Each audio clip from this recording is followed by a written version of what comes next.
ዛሬም እንግዲህ ለሚስቶች ለእናቶች ሌላ ጥያቄ አለኝ። ለዚህ ጥያቄን እንደምትመልሱልኝ ተስፋ አደርጋለሁ። ባሎቻችሁ ልጆቻችሁን ሲቀጡ የሰማችሁኝን እኔ በጣም የከበደኝን ቻሌንጅ ያደረገኝን ከእናንተ ምክር ፈልጌ ነው የመጣሁት።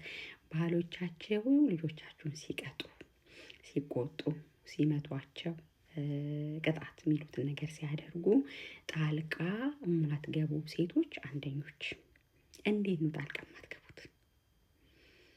አጥፍተውም እኮ ሊሆን ይችላል፣ ሳያጠፉም ሊሆን ይችላል። ግን በቃ ወይ ማሚ ብለው ወደ እናንተ ሲመጡ ወይ ደግሞ ባላችሁ በጣም ስሜታዊ ሆኖ የተቆጣ ሲመስላችሁ ወይም አንዳንዴ ሳያጠፉ ግን የተቆጣቸው መስሎ ሲታያችሁ ልጆቻችሁ ፊት ነው የምለው። ከልጆች በኋላ ዲስከስ ማድረግ ማውራት ምናምን እሱ በጣም ዋይዝ መሆኑ፣ ግን ልጆቻችሁ ፊት ሪያክት አታደርጉም ወይ መልስ አትሰጡም? እንደዚህ አትቆጣው፣ እንደዚህ አትምታው፣ እንደዚህ አታደርገው ምናምን ብላችሁ ይሄ የእናትነት የርህራሄ ባህሪያችሁ አይፈታተናችሁም ወይ? ጣልቃ አትገቡም ወይ? ሲቀጣችሁ በቃ እንዲያርግለት ምናምን ብላችሁ አማላጅነት አትገቡም ወይ? ወይም አንዳንዴ ደግሞ ከፍ ሲል አትቆጣው፣ አትናገሩ ብላችሁም እናንተ የእነሱ የሁለቱ የልጆችና የአባት ጥል ውስጥ ገብታችሁ ጥሉን ወደ እናንተና ወደ ባላችሁ አታደርጉም ወይ? እኔ እውነት ነው የምነግራችሁ፣ አንዳንድ ጊዜ ጣልቃ ገባለሁ እና እግዚአብሔር እንዲያነሳልኝ የምፈልገው በጣም ባይዘዌ በጣም መጥፎ የሆነ ነገር ነው።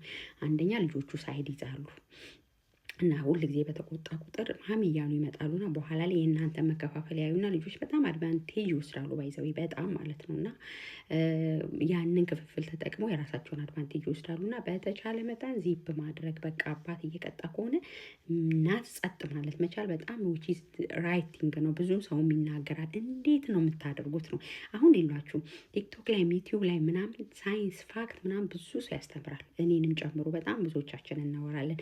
ግን ምን ያህል አፕሊኬብል ታደርጉታላችሁ? ተግባር ላይ ስትመጡ የሚፈታተናችሁ ነገር የለም ወይ? እውነቱን ብንነጋገር እዚህ ጋር የሆነ ቀባብተን ምናምን ማውራት እንችላለን። ግን እኔ ለመማር ስለምፈልግ ለመለወጥ ስለሚፈልግ የሚከብደኝ ፓርት ነው እያመጣው መነግራችሁ። እና ሜቢ እንደዛ የማይከብዳችሁ ሰዎች ካላችሁ ስሜታችሁን አዘኔታችሁን ዋጥ አድርጋችሁ በቃ ይሄ የአባትና የልጅ ጊዜ ነው ይቅጣቸው እሰይ የምትሉ ሳይድ ማትይዙ ወይም ጣልቃ ማትገቡ ሴቶች አንደኞች። ያንን ስሜት እንዴት አመጣችሁ? እንደኔ ደግሞ አንዳንድ ጊዜ ሁሌ እኮ አይደለም ግን አንዳንድ ጊዜ ጣልቃ መግባት የሚያስቸግራችሁ ሰዎች ምን እያደረጋችሁ ነው ራሳችሁን ለመቀየር? እኔ ለምሳሌ ከቦታው ዞር ለማለት እየሞከርኩኝ ነው። ዋጥ ስሜቴን ለማድረግ እየሞከርኩ ነው። ሁሌ ተሳክቶልኛል? አልተሳካልኝም። ግን ሁሌ ሊሳካልኝ ይገባል። ምክንያቱም ቤቱን የሚመራው የቤቱ ራስ ባል ስለሆነ በአባትና በልጅ ግንኙነት መሀል አለመግባት ጥሩ ነው። ተሳስተውም አንዳንድ ጊዜ ስሜታዊ ሆኖ በጣም ይቆጣሉ ወይም ኦቨር ቅጣትም ሊቀጧቸው ይችላሉ። ግን በእነሱ ፊት አለመናገር በጣም